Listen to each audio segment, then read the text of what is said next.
రామచంద్ర యాదవ్ గారు ఈరోజు వస్తామని మేము ఎంతో ఆశగా ఉన్నాం.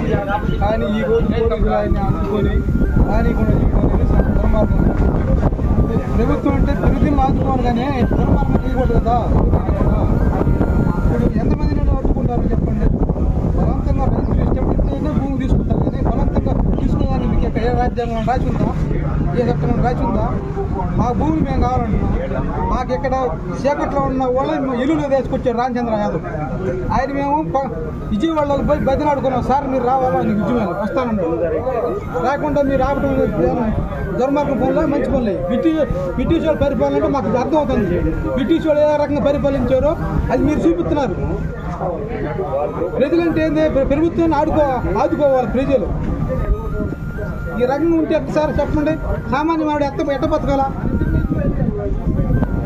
జనాలందరూ కూడా ఆయన వస్తారని ఎంతో ఆసక్తిగా ఉన్నారు. ఈరోజు ఒక్కరన్నా జనాల్లో నీరసం అయిపోయింది.